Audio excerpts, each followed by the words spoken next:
मेरे को ये बताइए कि ऐसी क्या वजह थी जिससे कि आपको लगा कि हमें बागेश्वर धाम से जुड़ना चाहिए? सपने में रात में कोई व्यक्ति भूत प्रेत बन करके अंदर से कुछ हरकतें कर रहा हो गलत। खुशी इस चमक के बारे में थोड़ा सा बताइए, इसका राज क्या है? गुरुजी, तो क्या ये समस्या आपने दूर होते हुए अपनी आंखों से देखी? जी, अभी मैं बता रहा हूँ आपको, बिहार से महिला आई और वो बोलने बोलते रोने लगी। जय श्री राम, जय हनुमान, जय बागेश्वर धाम। आज बागेश्वर धाम की नगरी में फिर से एक और हस्ती से हम बात करेंगे। ये हमें अभी अभी मिले हैं और इनसे कुछ जानते हैं कि ये बागेश्वर धाम से किस तरीके से जुड़े हुए हैं। हम बागेश्वर धाम में हैं, हनुमान जी की नगरी में हैं। तो सबसे पहले आप बताइए, आपका नाम क्या है? जी, राम प्रपन्नाचार्य दास का नाम है, वृंदावन धाम से। शोभना मोदी, लंदन से। सरस्वती कौशिक, धामपुर जिला बिजनौर। अब बताइए, आप बागेश्वर धाम क्यों आया? क्या मैं जुड़ी हुई हूँ गुरुजी से 2 साल से। 2 साल? और वो लंदन भी आए थे, मेरे घर पे आए थे। अच्छा, हम मेरे को ये बताइए कि ऐसी क्या वजह थी जिससे कि आपको लगा कि हमें बागेश्वर धाम से जुड़ना चाहिए? गुरुजी की बातें, और गुरुजी सही सब बोलते हैं, सब सो यंगस्टर को एक्सपायर करते हैं। या that is a big thing. आजकल के यूथ को ये जरूरी है, यूथ को सही रास्ता दिखाना। That's why. यस। कहाँ से जुड़े थे?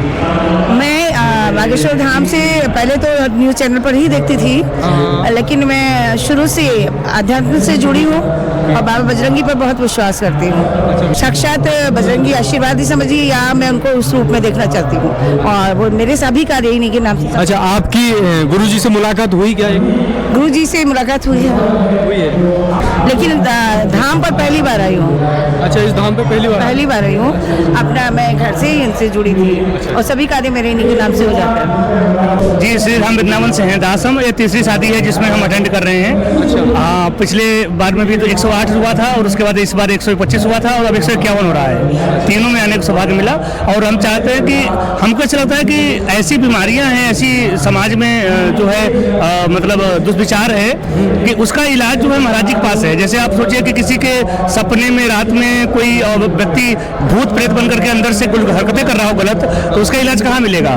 तो बाबा जो है बताते हैं कि तुम्हारे से देवर तुम्हारा मरा हुआ है, वो तुम्हारे साथ गलत क्रिया करता है रात को, वो प्रेत बन के आया हुआ है, उसकी इच्छा नहीं पूरी हुई है, तो उसका समाधान महाराज बताते हैं। अब सोचो, जिस औरत के साथ रात में कोई अनजान बन करके, कोई प्रेत बन करके अंदर आदमी शरीर में घुस जाए और गलत क्रिया करे, तो वो बेचारी न रुका पाएगी और न रो पाएगी। तो ऐसी स्थिति का दवा जिनके पास है।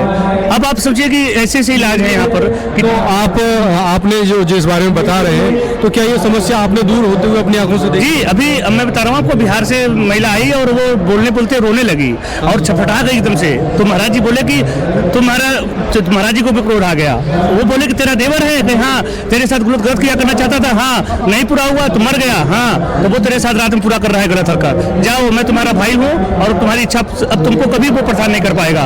और अपने दूत को मैं भेजूंगा, बजरंगबली के जो दूत हैं उनको भेजूंगा मैं, और वो सब सही करेंगे, ऐसा उनको मान के। तो कहने को लोग ये सब चीज का इलाज कहाँ है? विरोध करने के पहले आप समाधान ढूंढिए ना। आप समाधान दिखाइए कि हाँ ये समाधान है, बागेश्वर धाम समाधान नहीं है, तब तो माने हम। आप बागेश्वर धाम विरोध करोगे और उसके बाद समाधान कहीं दोगे नहीं। ते तो वो बलाल हुआ कि हम रसगुल्ला नहीं खिलाएंगे, लेकिन न खाने देंगे तुम्हें हम। तो वो या तो तुम रसगुल्ला दो किसी को, कहीं से भाई कि तुमको फ्री में खिला रहा हूँ, तुम उसका रसगुल्ला मत खाओ, और नहीं खिला पा रहे हो तो फिर उसको खाने दो। लेकिन तुम ये जो इलाज है, इसका किसी विश्वास है, किसी श्रद्धा है, और ये सब चीजें विश्वास की होती हैं। कहीं ना कहीं देखो, विश्वास पे ही ये धरती टिकी हुई है, और विश्वास के ही कारण आज हम सब लोग यहाँ उपस्थित हैं और एक दूसरे से जुड़े हैं और एक दूसरे से आज बात कर पा रहे हैं। बागेश्वर धाम ने क्या चमत्कार किया है? मैं लंदन में आई। आपको देख के लग रहा है आपको ज्यादा खुश है। हाँ, इस खुशी इस चमक के बारे में थोड़ा सा बताइए, इसका राज क्या है? गुरुजी का आशीर्वाद मेरे ऊपर बहुत है, तो इसीलिए मैं बहुत खुश हूँ, क्योंकि हमेशा मैं मिलती हूँ तो गुरुजी मुझे ऐसा ही आशीर्वाद देते हैं, सेवा करो। तो मैं सेवा में बहुत मस्त हूँ। बस। कब हुई थी आपकी गुरुजी से मुलाकात? अभी भी हुई। लंदन में मैं हमारे घर पे रुके थे, और उनकी वो तो बाहर गिनती ही नहीं है, दिल्ली में मैंने सेवा दी थी। जिस इंसान की मुलाकात गुरुजी से इतनी बार हो जाए तो उसके लिए खुश होने वाली तो वो सीमा तो पार हो ही चुकी है। मुलाकात हुई इसकी, दिल्ली में भी हुई, इंग्लैंड में हुई। बागेश्वर धाम तो हर बार होती है, जितने बार कार्यक्रम होगा, यज्ञ होना हो तो भी, अगर विवाह होना हो तो भी। और ऐसा मान लीजिए कि गुरुजी की सबसे खास कृपा कृपा इनके ऊपर है। हमारे संत लोग बोलते हैं कि संत समागम हरि कथा तुलसी दुर्लभ दोई, और तुलसी सुत धारा और लक्ष्मी पापी के भी होई। तो पुत्र पत्नी धन तो सबके पास है, लेकिन संतों का बार बार दर्शन हो और ऐसे संतों का दर्शन हो तो समझ लो कि महाकृपा है। मानो बालाजी ने स्वीकार कर लिया आपको, नहीं तो हम लोग भी सामने संत हैं। नहीं, मेरे ऊपर तो बालाजी की बिल्कुल कृपा है, बहुत कृपा है। सभी कार्य मेरे इन्हीं के द्वारा होते हैं। और 1 वर्ष पहले मैं घटना बताती हूँ, मेरा बच्चा एक बार बीमार हो गया अचानक से, तो मैं बहुत परेशान थी। अध्यात्म से पहले ही जुड़ी हुई, विश्वास तो पहले से ही ईश्वर पर है, लेकिन मेरे को मनी मन मैंने इनको याद किया और घर पर ही अर्जी लगा दिया और आधा घंटा बाद मेरा बच्चा बिल्कुल ठीक हो गया। सनातन धर्म वाकई अपने आप में एक अनोखा धर्म है और इसका मुकाबला दुनिया का कोई धर्म नहीं कर सकता।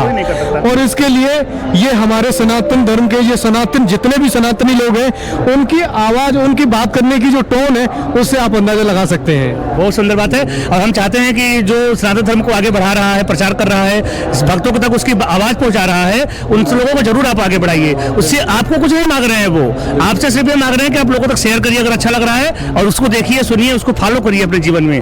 वो लोग आपसे पैसा नहीं मांग रहे हैं, यूट्यूब वाले, टीवी वाले, जो भी आपको कुछ कर रहे हैं, या संत समागम जो भी हो रहा है, ये सब आपको सिर्फ आपको ज्ञान देने के लिए। आखिर तुलसीदास जी को क्या जरूरत थी रामचरितमानस लिखने की, लेकिन वो हम लोगों को लिख गए, हम लोग को लिखे। क्यों? अपने को अधम कैसे कहेंगे वो, लेकिन अपने को अधम कहा उन्होंने। इसका मतलब है कि तुलसीदास जैसा विद्वान भी अधम कह रहा है, तो हम लोग कितने भी बड़े से बड़े योद्धा हो जाएं, हम लोग अपने को जो है दासी समझें, कभी भी स्वामी न समझे अपने को। ये शिक्षा कहाँ से मिल रही है? तुलसीदास जी से। तो हम लोग उनकी बातों को नहीं पहुंचाएं, रामचरितमानस को अगर जन जन तक न पहुंचाएं और उसके विरोध करने लगे, तो समझ लो कि हम एक तरह से वो वाला हाल है कि हम किसी का प्रचार नहीं कर रहे हैं और उल्टा विरोध कर रहे हैं। उल्टा मतलब हम अगर देखो कहते हैं कि भला किसी का कर सको तो बुरा भी मत करो, हाँ, क्योंकि पुष्प नहीं बन सकते, कांटा भी मत बनो। लेकिन अगर तुम दोनों काम को कर रहे हो, मतलब एक तो बनाओगे नहीं और बिगाड़ने में ऊपर लगे हो, तो फिर तुम्हारा जो है नाश ही होगा। ऐसे व्यक्तियों का नाश ही होता है। और जिसका जो चाहता है कि मेरा, अगर तुम्हें विश्वास नहीं है तो शांत रहो, बिल्कुल, तुम अपना काम करो, तुम्हें विरोध करने का अधिकार कौन दिया? ये सही बात है, ये मैं फिर से कहना चाहूंगा। और इन्होंने बहुत ही अच्छी बात कही है अपने इतने आसान से शब्दों में कि जब आपको विश्वास नहीं है, जब आपके समझ से बात परे है, तो आप शांत रहिए, कम से कम किसी का बुरा मत कीजिए। सिर्फ सही बात है, क्योंकि देखो कर्म को ही हमारे प्रधान माना गया है। कृष्ण भगवान ने भी अर्जुन को कर्म का गीता का ज्ञान दिया। गीता का उद्देश्य ही कर्म है। आखिरी में जाकर के भक्ति का ही उपदेश दिया कि तुम मेरे शरण में आ जाओ, मम्मी कम शरणम बजा। तुम, क्योंकि कहते हैं कि सर्वधर्मान प्रत्येकम का शरणम बजा, सभी धर्मों को त्याग करके मेरे शरण में आ जाओ, मैं ही तुम्हारे जीवन को उद्धार करने वाला हूँ। लेकिन उसके पहले उन्होंने कहा क्या? उन्होंने कहा कर्म करो पहले, कर्म करने के बाद मेरे शरण में आओ। तुम सोचो कि मेरे शरण में आ जाओगे और कर्म नहीं करोगे, और कर्म, अच्छा कहें कि कर्म करोगे या नहीं करोगे, तो या तुम नहीं कर रहे हो वो भी तुम कर्म कर रहे हो। भाई किसी को मना कर रहे हो कि इंटरव्यू नहीं देंगे, तो वो इंटरव्यू न देना भी कर्म ही है ना। और ऐसा तो नहीं है कि तुम मुड़ी हिला के शांति से खड़े रहोगे और तुम माइक लगा रहेगा, भाई बीच में तो कुछ करना पड़ेगा। तो ऐसी स्थिति में कृष्ण भगवान ने कहा कि देखो तुम लड़ोगे या मरोगे। सही बात है। लड़ोगे तो तुम जीत भी सकते हो, लेकिन अगर नहीं लड़ोगे तो मारे जाओगे। तो फिर कहे मारे जाओगे तो क्या होगा? अर्जुन से प्रश्न किया कृष्ण भगवान ने दूसरे अध्याय में, जब उन्होंने बताया तीसरे अध्याय में जो है गीता के, उन्होंने प्रश्न किया, कहा कि अर्जुन अगर तुम माने गए तो क्या होगा? तो कहे हमारी पत्नी विधवा हो जाएगी। बड़ी इंटरेस्टिंग बात है, विधवा हो जाएगी तो क्या होगा? तो कहे कि वो दूसरे जो जीतेगा तुमको, जो मारेगा, वो उसकी पत्नी हो जाएगी। तो फिर क्या होगा? कहे उससे वर्ण संकट पैदा होगा, यानी हमारे पुत्र नहीं पैदा होगा, उसका पुत्र पैदा होगा, जिसके जो जीत करके ले जाएगा। फिर कहे कि जब वर्ण संकट होगा तो क्या होगा? तो फिर उससे क्या होगा कि वंश का जो नाम लेने वाला कोई नहीं रहेगा, क्योंकि उसका पुत्र कहा जाएगा ना, जिसके साथ वो रहेगी। तो फिर जब वो उसका नाम लेने वाला होगा तो फिर तुम्हारे वंश का नाम कौन लेगा? फिर तो तुम्हारे वंश खत्म। तो जो पांडु वंश है वो तो खत्म, तब तो कौरव वंश चलेगा। और कौरव वंश में जान रहे हो कि सब लोग दुशासन जैसे ही राक्षस पड़े हुए हैं। तो ऐसे राक्षसों को तुम साथ दे रहे हो, इसका मतलब अगर कहीं तुम लड़ नहीं रहे हो, अगर उनका युद्ध नहीं कर रहे हो, अपने राज्य को तुम नहीं छीन रहे हो क्षत्रिय होकर के, तो तुम एक तरह से तुम उसका समर्थन कर रहे हो। और समर्थन का ये परिणाम ही होगा, तुम मारे भी जाओगे, जिसके तुम कार्यों में मैं चाहता था वही लोग तुम्हें मारेंगे और तुम मारे जाओगे। और उसके बाद तुम्हारा अपजस भी होगा और तुम्हारे धिकारेंगे तुम्हारे पूर्वज लोग। लेकिन अगर तुम लड़ते लड़ते मर जाओगे तो फिर तुम्हारे जो वंश में जो लोग होंगे वो तो वीरगति को नहीं प्राप्त होंगे ना, सब तो नहीं वीरगति को प्राप्त होंगे, कोई तो बचेगा। जो बचेगा वो तुम्हारे कौरव को वीरगाथा गाएगा। अभिमन्यु मारे गए, लेकिन अभिमन्यु को वीरगाथा अभी भी गाते हैं लोग ना। परीक्षित के रूप में अभिमन्यु मारे गए, लेकिन परीक्षित जी अमर हो गए। परीक्षित जी अभिमन्यु के लड़के हैं, लेकिन अगर वो अभिमन्यु उसी में मर गए होते कि हम लड़बे नहीं करेंगे, तो फिर देखिए कितने, मतलब मेरा भी कलेजा ठंडा हो गया, कितने ज्ञान की और कितनी अच्छी बातें इन्होंने कही हैं। मैं मान गया और कृपा करें आपको। प्रभु जी, बस बस बहुत बहुत धन्यवाद और कि आपका चैनल आगे बढ़े, हम ये बहुत प्रार्थना करते आपने हैं। सच में मेरा कलेजा ठंडा कर दिया। बात सच है ये तो मतलब इतने ज्ञान की बातें जल्दी से कोई करता नहीं। देखिए ये आप देख पा रहे हो, ये है चमत्कार बागेश्वर धाम के। मुझे बहुत खुशी है कि आप लोगों ने हमें समय दिया। बहुत बहुत धन्यवाद आपका। जय सीताराम, जय Sitaram. Thank you so much.